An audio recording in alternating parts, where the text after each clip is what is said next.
স্বাগতম জানাই সবাইকে আমার ইউটিউব চ্যানেল সিম্পলি রেসিপিতে। আসসালামু আলাইকুম, কেমন আছেন সবাই? আশা করি নিশ্চয়ই সবাই ভালো আছেন। আমিও ভালো আছি আল্লাহর রহমতে আর আপনাদের দোয়ায়।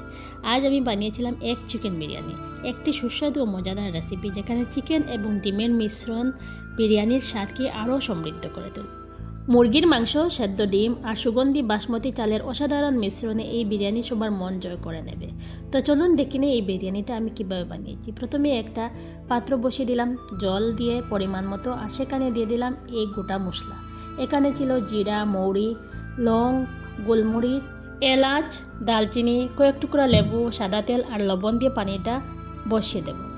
যখন পানিটা একটু গরম হয়ে আসবে তার মধ্যে আমি ধুয়ে রাখা বাসমতি চাল দিয়ে দেবো। এখানে প্রায় 1 কেজির মতন আমি বাসমতি চাল নিয়েছি। চালটা সেদ্ধ হওয়ার জন্য বসিয়ে দিলাম। অন্যদিকে নিয়েছি মশলা, এখানে নিয়েছি পেঁয়াজ কুচি, আর নিয়েছি রসুন বাটা, আদা বাটা এবং কাঁচামরিচ। অন্যদিকে আমি কয়েকটা ডিম প্রথম থেকেই সেদ্ধ করে নিয়েছিলাম। এখন এগুলি ম্যারিনেট করে নেব। ম্যারিনেটের জন্য এখানে নিয়েছি লবণ পরিমাণ অনুযায়ী, হলুদের গুঁড়ো, মরিচের গুঁড়ো, ধনে গুঁড়ো, জিরের গুঁড়ো দিয়ে ভালো করে মেখে এই ডিমগুলি আমি ভেজে নেব। এগ চিকেন বিরিয়ানি কার কার পছন্দ অবশ্যই কমেন্ট করে জানাবেন। আমার যখন ডিম ম্যারিনেট করা হয়ে যাবে তখন আমি সেগুলি ফ্রাই করে নেব। তার জন্য এইখানে আমি একটা প্যান বসিয়ে নিলাম। প্যানে দিয়ে দিলাম পরিমাণ অনুযায়ী তেল। তেল যখন গরম হয়ে আসবে আমি ডিমগুলি এর মধ্যে দিয়ে দেব। আর অন্যদিকে আমার চালটাও প্রায় সেদ্ধ হয়ে গিয়েছে, আর একটু বাকি আছে। এইভাবে প্রায় 90%-এর মতন চাল সেদ্ধ করে নিতে হবে। ডিমটা আমার ভাজা হয়ে যাচ্ছে। যখন ডিম ভাজা হয়ে যাবে তখন আমি আগের থেকে ম্যারিনেট করে রেখেছিলাম চিকেনগুলি এইভাবে ভেজে নেব।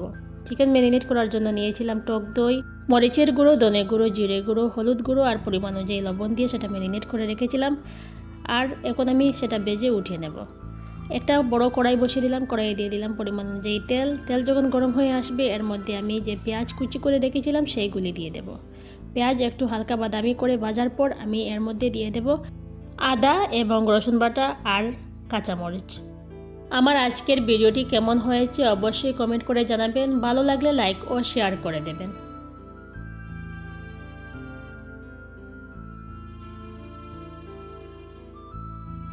মশলাগুলি ভালো করে কষিয়ে নিতে হবে। যখন ভালো করে কষানো হয়ে যাবে তখন আমি এর মধ্যে বিরিয়ানি পাউডার দিয়ে দেব। আমি এখানে রেডিমেড বিরিয়ানি পাউডার নিয়েছিলাম, আর সেটা হলো শান বিরিয়ানি।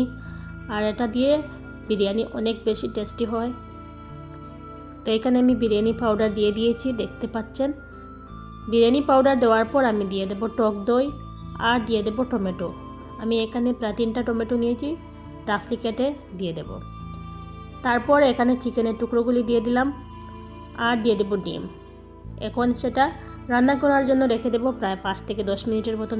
দিয়ে দিলাম পরিমাণ অনুযায়ী লবণ দেওয়ার পর একটু ভালো করে নেড়েচেড়ে নিয়ে আমি এর মধ্যে 3-4টা সেদ্ধ করা আলু দিয়ে দেব। আমি আলু নিয়েছি 3-4টা এইভাবে বড় বড় করে কেটে, আর সেটা আমি প্রথম থেকে সেদ্ধ করে নিয়েছিলাম। এগুলি এখন দিয়ে দেব আর দিয়ে প্রায় 10 মিনিটের মতন সেটা রান্না করব। যদি মনে করেন এখানে একটু জল দিতে হবে, একটু জল দিয়ে দেবেন। আমি এখানে 1/2 কাপের মতন জল এড করেছি। আমার এই মাংস এবং এগ রান্না হয়ে গিয়েছে। উপর থেকে দিয়ে দিলাম ধনেপাতা কুচি, আর এখন আমি চালটা দিয়ে দেব। চালটা আমি আগের থেকেই পানি জড়িয়ে নিয়েছিলাম। এখন উপর থেকে সম্পূর্ণ চালটা দিয়ে দেব। যখন চাল সম্পূর্ণ দেওয়া হয়ে যাবে তখন আমি পেঁয়াজ বেরেস্তা দিয়ে দিলাম। পেঁয়াজ বেরেস্তা দেওয়ার পর আমি দিয়ে দেব ধনেপাতা কুচি, কয়েকটা লেবু টুকরো আর কাঁচামরিচ। তারপর দিয়ে দিলাম বিরিয়ানির মশলা গুঁড়ো উপর থেকে, দিয়ে দেব ঘি আর ফুড কালার। বাস সেটা এখন দমে বসিয়ে দেব 10 থেকে 15 মিনিটের জন্য। গ্যাসের আঁচ একদম লো করে।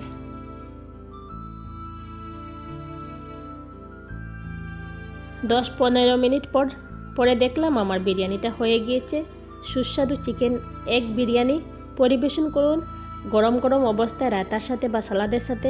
পরিবার এবং অতিথিদের মন ভরিয়ে দিন এই অসাধারণ স্বাদে। আমার গলাটা খুবই খারাপ ছিল আজকে, তাই একটু ভুলচুক হলে মাফ করে দেবেন। আর কেমন হয়েছে আজকের রেসিপিটা অবশ্যই আমাকে কমেন্ট করে জানাবেন। আজকের জন্য এইখানে, আবার কথা হবে আরেকটা নতুন রেসিপিতে। ভালো থাকবেন, সুস্থ থাকবেন। আল্লাহ হাফিজ।